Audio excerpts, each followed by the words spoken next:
साथियों, वंदे मातरम। चाय की चर्चा इस नवीन अंक में आपका स्वागत है। चाय की चर्चा में साथियों, और मैं गंगा सिंह बगड़ाल साथियों, और आज काफी समय बाद आपसे दोबारा रूबरू हो रहा हूं जियो पॉलिटिक्स के संबंध में। आपने देखा होगा साथियों कि ऑपरेशन सिंदूर तो अभी जारी है, और ऑपरेशन आपने सुना होगा कि जो है इसी प्रकार से इजराइल का भी शुरू हो गया है। इजराइल और ईरान का युद्ध। अब आप ये सोचिए कि तुलना कीजिए दोनों में। देखो, एक चीज हमें समझने की होती है साथियों, मैंने जियो पॉलिटिक्स में पहले भी आपसे कहा था, कुछ चीज सीखी जाती हैं और दुनिया के लिए। क्योंकि आज जो इजराइल का मजबूर हो गया, इजराइल ने जो आज ईरान के साथ युद्ध कर रहा है, तो आप सोचेंगे कि वो एक अस्तित्व की लड़ाई को लड़ रहा है, जिस प्रकार से भारत की भी सेम कंडीशन है। आप इस बात को समझिए, सेम कंडीशन है, और अपने बलबूते पे। सबसे पहली बात यह कि अपने बलबूते पे और ऐसे देश से उलझ रहा है। आपने कभी इजराइल को देखा होगा, छोटा सा है, मेरे ख्याल से हमारे हिंदुस्तान ये छोटे से राज्य के बराबर भी नहीं है। ये समझिए, इतना छोटा सा इजराइल, लेकिन तकनीक और शक्ति के मामले में दुनिया की श्रेष्ठ शक्तियों में वो शुमार होता है साथियों। कारण क्या है साथियों? अस्तित्व की लड़ाई सबसे बड़ा कारण है। अगर आपको जीना है तो संघर्ष तो आपको करना ही पड़ेगा, नहीं तो दुनिया से आपको मिटा दिया जाएगा। ये स्थिति है। अपने जहां पे इजराइल है उसके चारों तरफ आप देखेंगे, और कई लड़ाइयां आपने देखी होंगी साथियों, सुनी होंगी। आपसे नहीं है, जब से वो अस्तित्व में आया है तभी से उसका संघर्ष जारी है, अपने आप को बचाने के लिए, अपने अस्तित्व को बचाने के लिए साथियों। यहां पे ये बात मैं क्यों कहना चाहता हूं साथियों? इसलिए कहना चाहता हूं कि आपने देखा होगा कि ऑपरेशन सिंदूर में जैसे ही भारत ने शुरू किया था, तो सबसे पहले समर्थन देने वाला देश था अगर कोई, तो वो इजराइल था। अमेरिका तो निजी हितों को, निजी स्वार्थों को ही सामने रख के बात करता है। उसके लिए कोई भाव की कोई भाव नहीं, कुछ भी नहीं है। लेकिन इजराइल ने सबसे पहले समर्थन हमें दिया, और यहां तक कि वो आने वाले समय में अगर और भी कोई ऐसी स्थिति बनती थी तो उस पर भी समर्थन करता है, और शुरू से किया उसने। भारत के किसी भी संकट की स्थिति में इजराइल उसका साथी रहा है। लेकिन यहाँ पे क्या है कि जियो पॉलिटिक्स में जो हम लोग बोलते हैं कि कुछ काम ऐसे होते हैं, कुछ मतलब रणनीति ऐसी होती है जिसके तहत ईरान के साथ भी हमारे अच्छे ताल्लुकात हैं, ऐसा माना जाता है। और इस भारत देश के साथ और कई मामलों में समझौते हैं, जिसपे कि हम लोग पहले तो पूरी तरह से ऑयल पे निर्भर वहीं से हम लोग लेते थे। तो ऐसी परिस्थिति में क्या भारत को इजराइल का समर्थन सीधे सीधे करना चाहिए? नहीं। अगर सीधे सीधे समर्थन करेंगे तो उसका परिणाम क्या होंगे? क्योंकि देखो साथियों, तटस्थ रहने का, न्यूट्रल कब तक रहेगा किसी भी, कभी तक किसी भी क्षेत्र में कब तक रहेगा? चाहे इंसान हो, चाहे देश की बात हो, बात वही आती, तो कब तक रहेगा और कब तक रहना चाहिए, उसकी भी कुछ सीमाएं होती हैं। तो अब ये देश की, भारत देश को सोचना है कि अगर ये लड़ाई बहुत लंबी चलती है और भयंकर होती है, जैसे कि दिन प्रतिदिन हो रही है, और चूंकि अब उसको तो अपने अस्तित्व को बचाना है, क्योंकि ईरान तो पहले ही कह चुका है कि वो इजराइल को धरती से मिटा देगा। अगर कभी आपके प्राणों पे ऐसी संकट की स्थिति बनती है तो आप क्या करेंगे? आप सोचिए। तो उसी प्रकार से देखो, छोटा देश होने के बाद में कितना ताकतवर है, उसने घुस के ईरान के अंदर, जैसे जो ऑपरेशन सिंदूर था, दुनिया के अंदर जो एक टेक्निक है ना, जो एक तरीका है ना, वो इजराइल से सीखी है।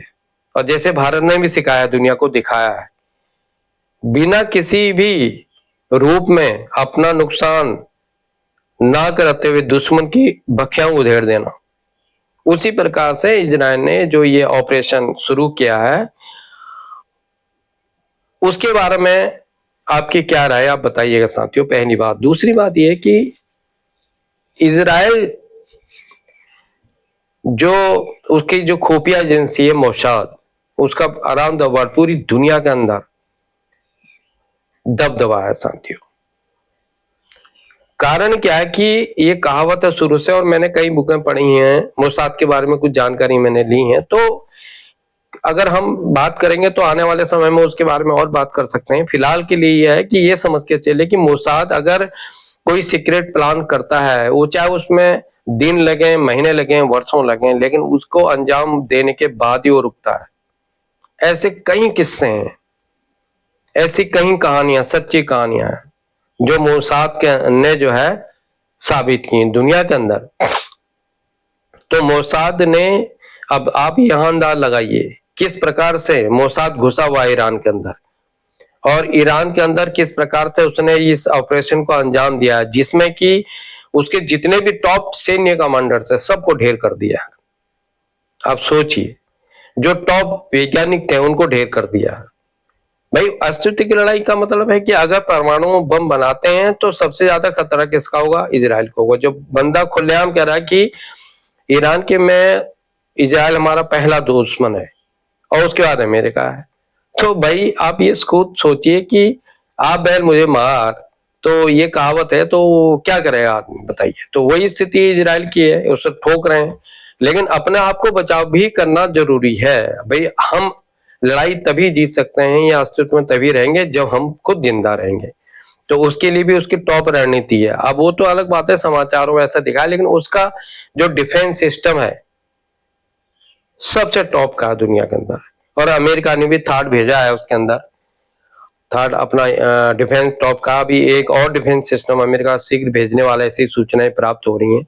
और भी भयंकर हथियारों की कोई टेक्निक में कोई कमी नहीं है उसके पास।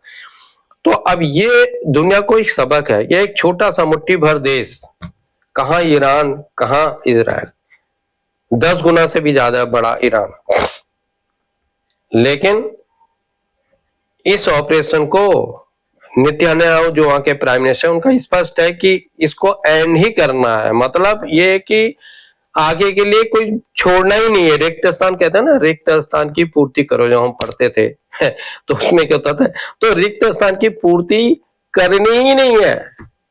रिक्त स्थान की पूर्ति तो मतलब ही नहीं है, वो तो उससे पहले ही उसका एंड कर देना है। फुल स्टॉप जिसे कहते थे, dot dot dot full stop, तो वो फुल स्टॉप के लिए कार्रवाई इजराइल कर रहा है। और हमें, हमारे देश को भी मैं समझता हूं कि किसी न किसी रूप से समर्थन करना ही चाहिए। वो अलग बात है कि जियो पॉलिटिक्स अलग होती है, वो हम भी नहीं समझते हैं। और मतलब क्योंकि जो देश को चलाते हैं उनके ऊपर बहुत बड़ी जिम्मेदारी होती है। लेकिन जो हमारे को जानकारी प्राप्त है कि जब इस लड़ाई से के बाद जो है, सबसे पहले फोन वहां के प्राइम मिनिस्टर ने हमारे देश के माननीय प्रधानमंत्री श्री मोदी जी के लिए किया था, ऐसा सुनने में आया है। और अच्छी बात है, जो भी राय दी होंगी ठीक ही राय दी होंगी। और अमेरिका का की भी मजबूरी है कि इजराइल को सपोर्ट करना। अगर अमेरिका अगर इजराइल को सपोर्ट नहीं करेगा तो डायरेक्ट है, क्योंकि परमाणु बम और उनकी कैपेसिटी इस प्रकार की है कि खतरा अमेरिका तक है, इजराइल तक नहीं है। अगर बम बनता है तो क्या है कि इजराइल खत्म हो जाएगा तो अमेरिका बचेगा नहीं। ईरान तो वहां के जो, चूंकि वहां के शासक जो हैं वो कट्टर हैं। सबसे बड़ी चीज समझिए आप, जो कट्टरता होती है वो किसी भी देश के लिए, किसी भी समाज के लिए कभी भी शुभ नहीं होती। 100% शुद्धता नहीं होती है साथियों। और वही कट्टरता जो है ईरान के जो इसमें शासक है, वहां की जनता नहीं है। जनता, अगर आप इतिहास देखेंगे तो उनकी, वहां की जनता जैसे शरीर से खूबसूरत है वैसी मन से भी खूबसूरत है, जो मेरे को मतलब जानकारी प्राप्त है। अगर वहां की जानकारी आप ले सकते हैं नेट के द्वारा, सोशल मीडिया के द्वारा, तो वो समझिए आप साथियों। लेकिन जो कट्टरता है, वो भाव जो है, वहां के शासकों से वहां की जनता भी त्रस्त है। आप समझिए, वो आज भी पाषाण युग की में जी रहे हैं।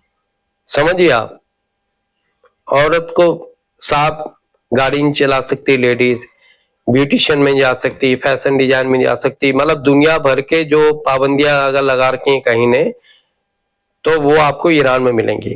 जबकि सऊदी अरब मुस्लिम कंट्रीज है लेकिन वहां ऐसा नहीं है साथियों। तो मैं यही कहना चाहता हूं कि हमारा समर्थन होना चाहिए, और भारत सरकार किस प्रकार समर्थन करती है ये भारत सरकार के ऊपर निर्भर करता है। आज के अंक में इतना ही साथियों, अगले अंक में फिर कुछ नई जियोपॉलिटिक्स के बारे में बात होंगी। बहुत बहुत धन्यवाद।